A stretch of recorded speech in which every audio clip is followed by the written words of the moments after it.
जय हिंद जय Maharashtra. शौर्यगाथा career अकॅडमीवरती मी दीक्षा तुम्हा सर्वांचं हार्दिक स्वागत करते. आज आपण IMP प्रश्नांमध्ये आज मॅथ्सचे थोडेसे प्रश्न बघू जे की पेपरला येतात. ज्या पद्धतीने येतात ते थोडक्यात मी वेगळ्या पद्धतीने मांडलेले आहेत, तर ते बघू आपण. दरवेळेस मी GK GS चे घेऊन येते, कारण GK GS सगळ्यात जास्त प्रश्न येतात. कुठल्याच पेपरला मॅथ्स जास्त येत नाही. थोड्या एक दोन ठिकाणी जर 1-2-4 एक्स्ट्रा आले तर ठीक आहे, पण जास्त करून तर GK GSच येतं. काही काही ठिकाणी 60-70 असे प्रश्न येतात म्हणजे ते येतातच. त्याच्यामुळे ते बघू आपण. प्रश्नचिन्हाच्या जागी योग्य संख्या निवडा.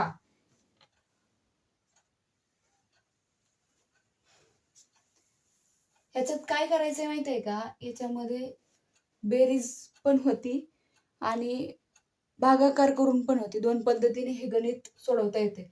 पहिलं आपण थोडस लॉंग ह्यानी बघू आणि मग शॉर्ट ट्रिक्स ज्या आहेत त्या मी तुम्हाला सांगते. तर हे बघा, ह्या दोन्हींची बेरीज करायची आधी. 3 + 5 बरोबर 8 भागिले 2 बरोबर बेचोक 8. तर इथं 4 उत्तर येत आहे. तर ह्या दोन्हीचं पण तसंच आहे. 6 + 8 बरोबर इथं हे येत आहे 14. 14 भागिले 2 बरोबर 7. 7 म्हणजे कसं येतंय, बेचोक 8 बेपंचे 10 बेसक 12 बेसाती 14 बेसाती 14, त्याच्यामुळे इथं 7 येते. आणि तिसरं म्हणजे 8 आणि 4 12. 8 + 4 बरोबर 12. 12 भागिले 2 बेसख्ख 12. तर आपलं उत्तर 6 येते. ही एक झालं. हे भागाकार हे सगळं पर हे करून ते करून झालं. तर आता आपण शॉर्ट ह्याच्यामध्ये बघू. ह्या तिन्हींची बेरीज करायची आपल्याला. थोडस हे पुसते मी.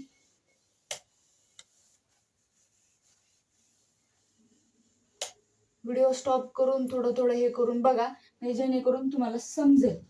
तर इथं बघा, आता ह्या तिन्हींची बेरीज 3 + 6 + 8 तर बरोबर 17 बरोबर येते ना. हे बघा, 8 आणि 6 8 आणि 8 16, त्यातनं 2 म्हणजे 14. 14 15 16 17 हे तीन इथं जे आली 17.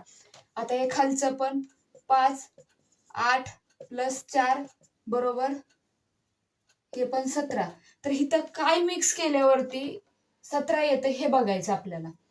तर हे बघा, हे प्लस इथं 7. आता इथं प्लस आणि क्वेश्चन मार्क देऊ आपण तात्पुरता. तर 6 तर आपल्याला माहितीच आहे. एक गोष्ट कायम लक्षात ठेवायची, मॅथ्सचा ज्यावेळेस प्रश्न येतो त्यासाठी एकदम साधं सिंपल डोकं शांत ठेवून एक काम करायचं. ते म्हणजे काय माहितीये का, भागाकार होतोय, गुणाकार होतोय, बेरीज होऊन प्लस भागाकार होतोय की फक्त भागाकारच होतोय, किंवा ह्या सगळ्या गोष्टी बघा. ह्याच्या व्यतिरिक्त तर हे प्रश्न काय असे येणार नाही किंवा आले ना असे झाले असं, तर तसं नाही होणार आहे. त्याच्यामुळे हेच बघा. आता ह्या दोन्हींची बेरीज 7 आणि 3 10 10 आणि 1 11. 11 झाले. 11 झाले म्हणल्यावरती आपल्याला त्यात अजून 6 मिक्स करायचे. तर 6 मिक्स केल्यावरती आता हे तर बाब जन्मी नाही, हे पण नाही होणार, हे कमी पडतंय, पण हे बरोबर बसतंय. त्याच्यामुळे आपलं उत्तर 6च येणार, हे कायम लक्षात ठेवा. आता दुसरा प्रश्न बघू. राधा आणि रमा, आता इथं प्लसचं चिन्ह देते, या बहिणी आहेत. सरला व विमला याही बहिणी आहेत. सरलाचे वडील हे रमाचे भाऊ आहेत. बघा, पहिल्याच तर काही देणं घेणं नाहीये, बहिणी बहिणी आहेत कळल्या. खालचं महत्वाचं काय आहे, सरलाचे वडील हे रमाचे भाऊ. तर विमला ही राधाची कोण? विमला ही राधाची कोण? आता बहिणी बहिणींचं मांडू आपण. हे मी थोडस वरचं पुसते, म्हणजे जेणेकरून आपलं स्पष्टीकरण व्यवस्थित येईल. वरचा प्रश्न पुसून काढते. रमा आणि राधा बहिणी बरोबर. आता इथं खाली कोण, सरला आणि विमला. सरला आणि विमला.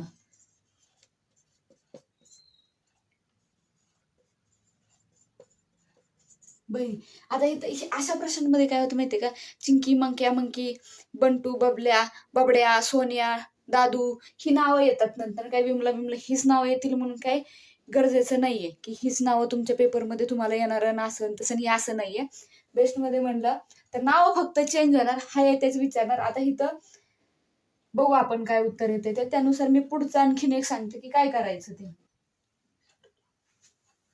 सरलाचे वडील XYZ आहेत ते, वडील म्हणजे एक्स म्हणू आपण, म्हणजे हे ह्यांचे भाऊ झाले. तर प्रश्न काय केलाय आपल्याला, तर विमल ही राधाची कोण, तर विमल ही राधाची कोण, राधाची कोण म्हणले तर आपल्याला इथे येते भाची, आत्या नाही येते. जर असं विचारलं असतं ना, राधा ही विमलची कोण, राधा ही विमलची कोण असं नाही विचारलेलं आहे, त्याच्यामुळे आपलं भाची उत्तर येणार, हे लक्षात ठेवा.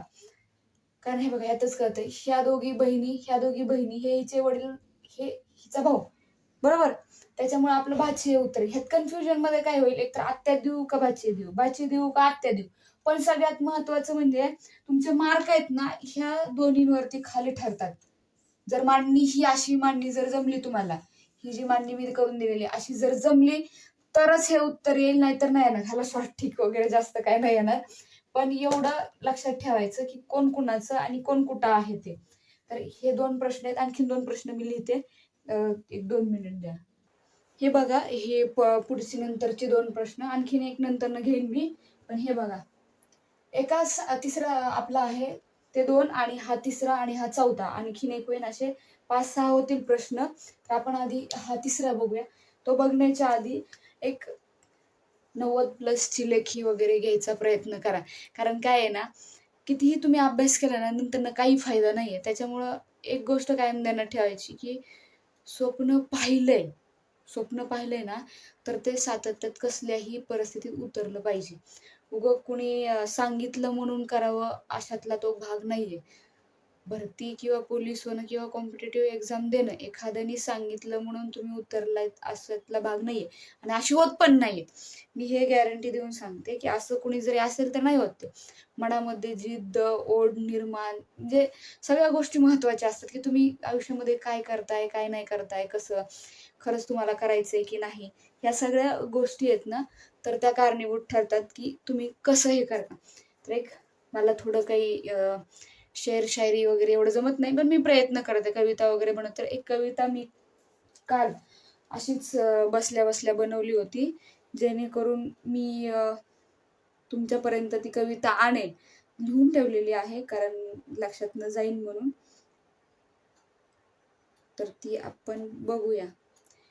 एक तरी छंद असावा जगण्याला अर्थ असावा, एक तरी छंद असावा जगण्याला अर्थ असावा, स्वप्नांना एक तरी रंग असावा, घामाच्या प्रत्येक थेंबातून यशाचा सुगंध दरवळावा, जिद्दीचा गंध असावा, एक तरी छंद असावा, यशाचा छंद असावा, एक तरी छंद असावा, एक तरी छंद असावा. ही माझी एक छोटीशी कविता. एवढी काही जमत नाही, प्रयत्न मी करते. कविता किंवा शेर शायरीचे आवड आहे म्हणून मी थोडंफार बनवते. तर आपण तिसरा प्रश्न बघू. एका सांकेतिक भाषेत MGR ही अक्षरे, एक मिनिट, हे डबल ही झालं, ही अक्षरे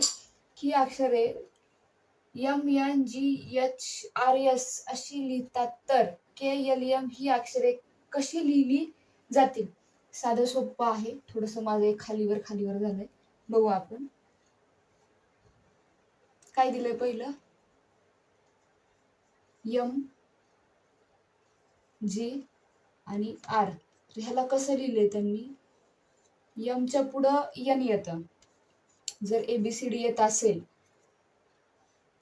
वरती A to M पर्यंत असते, ABCDEFGHIJKL M, आणि खालनं N पासून ते इकडे Z पर्यंत, अशी M पर्यंत, आणि हिथून M च्या खाली N पासून इकडं Z पर्यंत अशी आपली ABCD ची मांडणी केली जाते. तर त्याच्यामध्ये M नंतर N येतं, G नंतर H येतं, G च्या पुढं एच येणार. मग बरोबर इथं एच आलं, इथं एमच्या नंतर एन आलं, तर लास्टला काय विचारलंय आर. आर नंतर काय येणार यस. हा यस शब्द येणार. तसंच आता आपल्याला विचारलंय काय के एल एम. के एल एम. तर केच्या पुढं काय येणार जे के. जेच्या नंतर के, केच्या नंतर यल. हे जे यल आलं, आता हे यल इथं आहे असं म्हणायचं. यल नंतर काय येतं यम येतं. तर हे यम इथं बरोबर आलं. बरोबर. आता हे यम हिथं यम घ्यायचं आणि लास्टला यमच्या नंतर काय येतं तर यन येतं. तर आपला शब्द के डबल एल डबल एम आणि एन कुठं आहे ऑप्शन मध्ये, जर ऑप्शन क्रमांक 2 मध्ये हे आपलं उत्तर आहे. K double L double M N हे आपलं उत्तर सेकंड ह्याला येतं. तर असंच थोडंसं आणखीन चेंज करून तुम्हाला येते का बघा.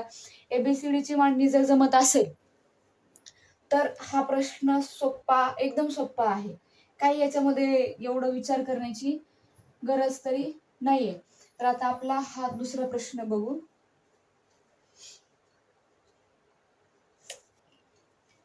वाय नंतर झेड. खालच्यांची मांडणी इकडं केली आणि वरच्याची इकडून मांडणी केली. हे बघ झेड वाय इथं जागा सोडली. बरोबर. नंतर हे असं करू एक्स आणि डब्ल्यू परत जागा सोडू. आपण कसं करायचं ते सांगते. व्ही आणि यू परत जागा सोडून ही इथं टी आणि एस येणार. इथं टी आणि एस एस टी. तर त्यांनी उलट दिलंय. तर इथं लास्टला इथं काय येईल तर त्याच्यासमोर आर आणि क्यू येणार. तर पुढं बघू आता. बी ए किंवा ए बी. इथं बी ए येणार. इथं डी आणि सी येणार. जशी याची मांडणी केली तशीच ह्याची पण केली आहे. नंतर व्ही आणि यू. व्ही आणि यू ला ई आणि एफ येत आहे. बरोबर. डी सी ई एफ पाहिजे पण एफ ही दिले. पाठीमागची साईड पुढे आणि पुढेची पाठीमागे केली. एवढं काय याच्यामध्ये हे नाहीये. E F. एफ नंतर काय येतं इथं जी आणि एच दिलंय. हे जी आणि एच. पण ते कसं दिलंय एच आणि जी दिलंय. जी आणि एच नाही, एच आणि जी दिलंय. बरोबर का. तर आता जी एच आय आणि जे पाहिजे. बरोबर. पण ते तसं नाहीये.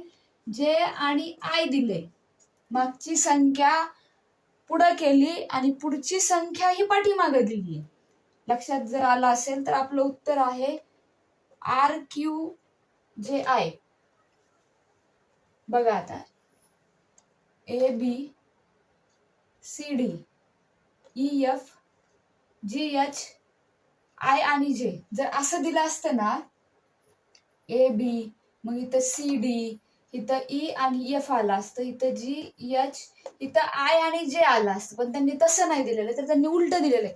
आता आपल्याला काढायचं काय फक्त होतं हा शेवटचा पॉइंट फक्त काढायचा होता. बाकी तर आपल्याला दिलं होतं. त्याच्यावरून कळतं की आपल्याला ते सरळ लिहायचंय की उलट लिहायचंय. मी काय म्हणते फक्त आपल्याला काय काढायचं होतं आर क्यू जे आणि आय काढायचं होतं. बाकी हे तर दिलं होतं. आता झेड आणि वाय तर दिलंय. बरोबर. झेड आणि वाय तर दिलंय. पण ए आणि बी दिले का बी आणि ए दिले हे त्याच्यावरून कळतं. जर तुम्हाला प्रश्न समजला असेल तर. आता ह्यात काही वेगळं आपण करू नाही शकत. तरी पण प्रश्न बघता एवढी सगळी मांडणी जरी करायची नसेल ना तर हे दोन कसं दिले, हे दोन कसं दिले, हे दोन कसं दिले, हे कसं दिलंय आणि हे बाकीचे दोन हे बाकीचे नंतरचे कसे दिलेत हे जोपर्यंत कळत नाही तोपर्यंत प्रश्न तुम्हाला कुठलाही मास्तर येऊ द्या तुम्हाला कुणीही शिकवू शकणार नाही म्हणजे नाही. हे लक्षात ठेवा. त्याच्यामुळे हे असं उत्तर आहे आर क्यू जे आणि आय. हे असं नाहीये. हा तिसरा जो आहे ना आर क्यू आय जे हे असा नाहीये. तर आपला चौथा प्रश्न हा असा आहे. हे उत्तर असं आहे कारण इथं समोरच कळतंय की संख्या उलटी दिलीये सरळ नाही दिलीये. कळलं ना. त्याच्यामुळे हे असं उत्तर आहे. तर आपला हा चौथा प्रश्न पण संपलाय. आता आपण शेवटचा 5वा प्रश्न घेऊ. हा आपला लास्टचा 5वा प्रश्न आहे. म्हणजे संपला नंतर ना म्हणजे हे स्पष्टीकरण झाले की मग आपला प्रश्न संपून जाईल. तर आपण ह्याचं उत्तर काढू. 108 भागीला 9 बरोबर किती? 9 10 90 आणि 11 10 11 12 म्हणजे थोडक्यात हे 12 जर काढायचं असेल तर हे 12 इथं येईल. बरोबर. आपल्याला भागाकार करून पण आपण करू शकतो किंवा ह्या हे जे 2 आहेत 12 आणि 9 ह्याचा गुणाकार करून सुद्धा आपण प्रश्न हे 108 आपण काढू शकतो. तर हे बघा 6 गुणिला 3 3 1 3 3 2 6 3 3 9 3 चौक 12 3 5 15 3 सख्खे 18. तर हे 18 आपलं आलं. हे बघा हे 18 इथं आलं. म्हणजे ह्या 18तनं आपण 3 पण घालू शकतो. एक मिनिट. हा ह्या 18तनं आता ह्या 18 भागीला 3 बरोबर किती येतं हे सुद्धा बघू शकतो. तर 3 संख्या 18 तर इथं 6 आलं. बरोबर. हे 9चं पण 12चं पण तसंच आहे. इथं हे जर टाकलं तर इथं 12 येतं किंवा ह्या दोन्हींचा गुणाकार जरी केला 9 गुणिला 12 तर 9 10 90 आणि वरचे 3 म्हणजेच 108. तर हे 108 इथे येते. नंतर ना लास्टला 180. आता हे लास्ट आहे आपलं म्हणजे कॉलम. इथे की प्रश्नचिन्ह दिले आपल्याला मेन उत्तर काढायचे. तर त्यासाठी 180 भागीला 12 12 120 आणि वरती जर आणखी मिक्स केले 5 तर 180 येते. म्हणजे इथं आपलं उत्तर येते ते 10 आणि हे 5 15. तर आपलं उत्तर येते 15. मग 12 गुणिला 15 बरोबर 180. बरोबर का?